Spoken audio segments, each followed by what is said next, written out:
troops. The hero was home from the war.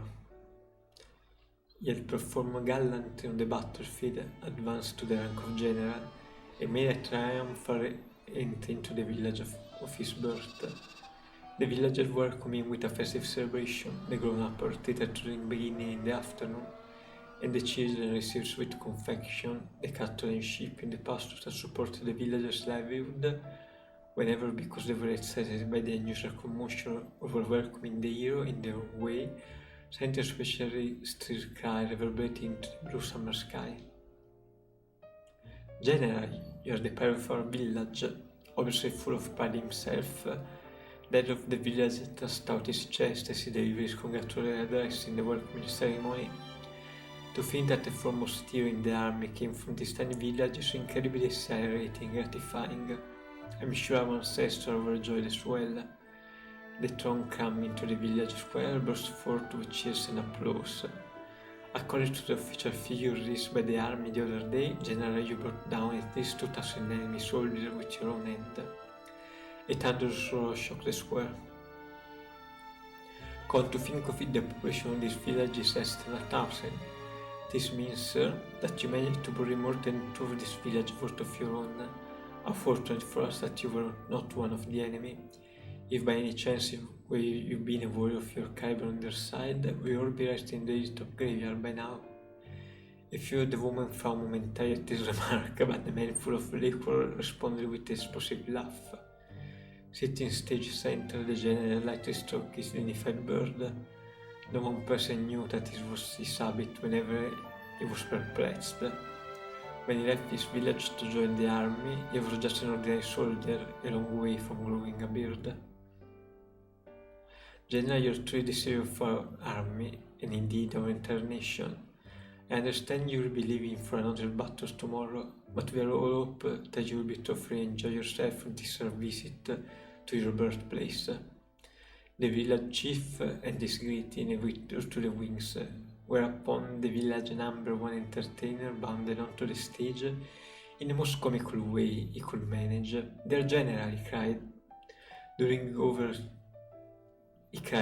over to where the great man was seated and going down on his knee. "Oh, hear my plea." The general looked at him uncertainly. "Is there any possibility that you would lend me the sword at your side? If only for a moment."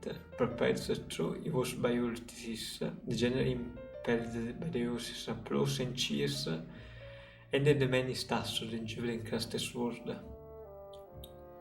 The man bowed deeply as the sword entered his outstretched hands, and again he cried, "My gratitude knows no bounds." Pretending to stagger under the weight of the sword, he came to the front edge of the stage and held the weapon aloft. "And now, ladies and gentlemen, I will enact the event that restored their general's fame to the highest in a single bound, when he hackled 18 of the enemy to the little tiny bits." The audience cheered wildly, and the man, with a sudden movement and commentary, swung the sword in great arc. The audience knew exactly what he was doing. The general not only made a name for himself for his strategic prowess, but was also widely acclaimed as a warrior on the battlefield. He not relied solely on his weapon, but in the end leveled his opponent with his sheer physical strength. This too was a matter of the utmost pride for the villagers. "Here we go." 1 man down, 2 men down, 3 blades forward, 3 men down, 4 men stretched diagonally right to the shoulder, 5th man head goes flying. Oof! 10 at once, 6, 7 and 8 men. What a bother, I will just cure you like this. The man thrust the sword to 3 imaginary opponents and the crowd went wild. The general too broke into a smile and applaud. When he was through clapping through, he struck his bird again. "I'm sure you can understand how I felt at the time, sitting up there on the stage," your general said to Cain before taking a sip of water from his little pouch. "His magnificent bird is completely white, so distant are the past event he is recounting." Cain nodded in silence, and the general continued as if mulling over every word. "The more you know about war, the more you feel that way. I'm sure our villagers meant well. They just wanted to pay homage to their hometown hero. No, of course, they weren't being the least bit malicious. My villager was the nicest people in the world, which is exactly why I found the whole thing so painful. I couldn't stand it after a while. Hacking 18 men to bits, the deeds of a hero are related in numbers. Surely the men would prayerfully swung their generals were on stage that they could never have imagined. The one who lost their lives on the battlefield, the agonized expression of their faces, the course in their eyes, they stared into nothingness. But that's alright too. People who live peaceful life don't have to know about such things.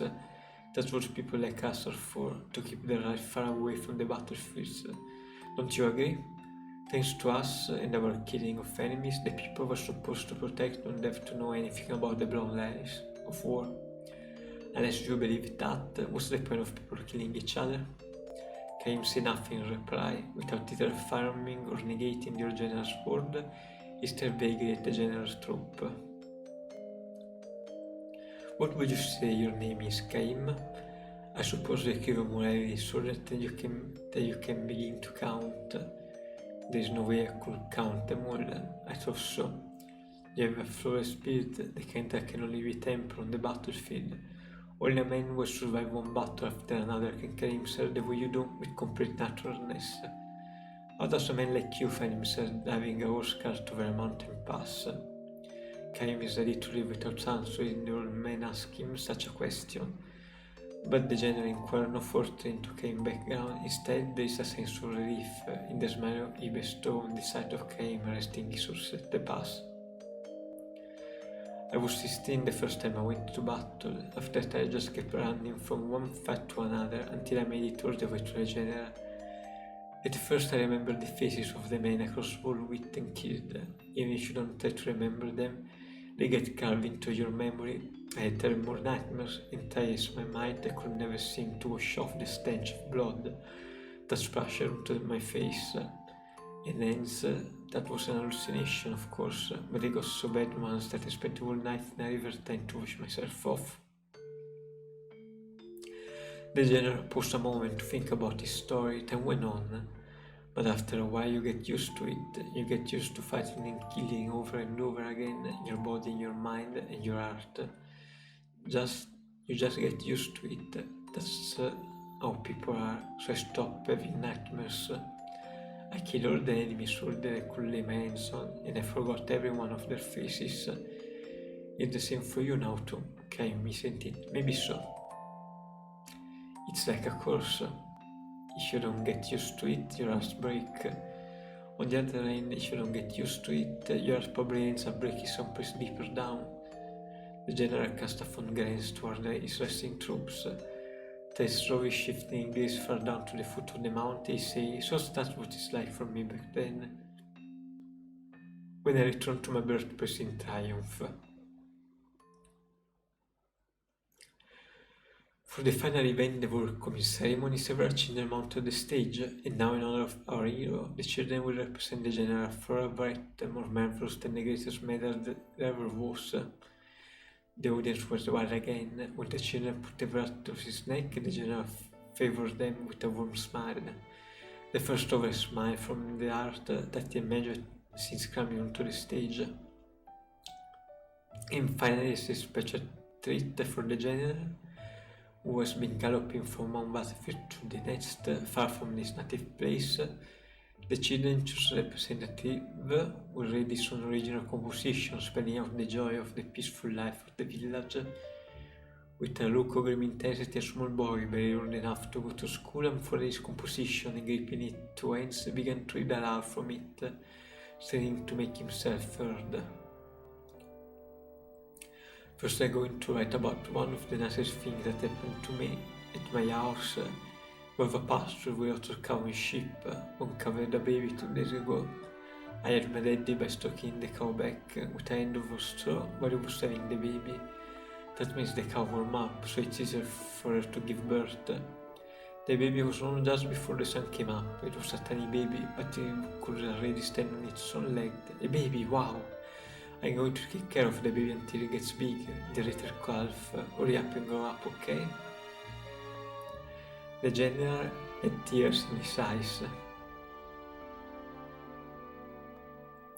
Now I'm going to write about one of the saddest things that happened to me.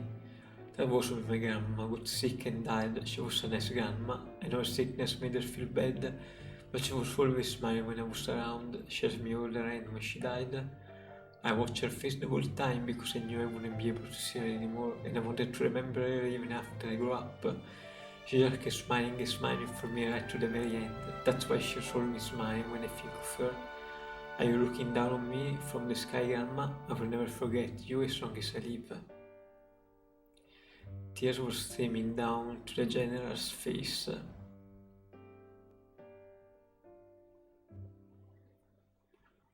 When the ceremony ended, the general left his village and headed for the town where army headquarters were located. There he wrote a long letter to the king and he gave his word to his mustache lieutenant. The general had decided to retire.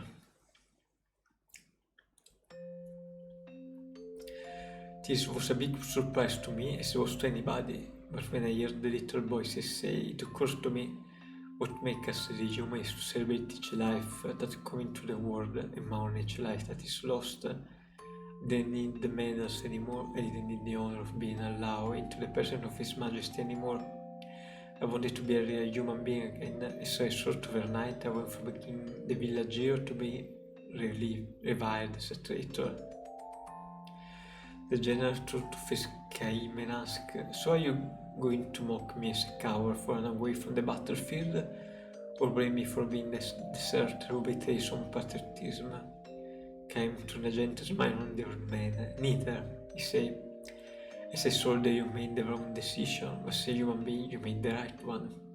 The general struck his wet beard and said, my habit has changed too.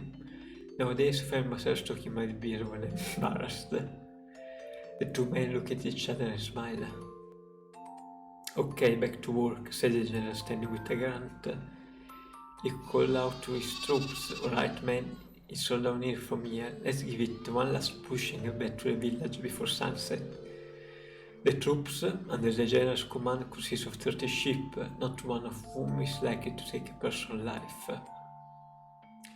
Tell me, Caim, are you planning to go back into the battlefield at some point? I don't really know, he replied. I'm content with herding sheep for now, the general said. I don't have the least regret for the decision. I made that day. It will make me happy to think that this could be a kind of lesson for you. With this parting remark, the general turned away from Cain and began walking. The sheep ambled along after him in newly formed ranks. Standing at attention, the general raised his right arm and waved his troop on. Forward, march! The combat he had once delivered for 2/10 of thousands of men in the battlefield now echoed presently among the mountains of his native village.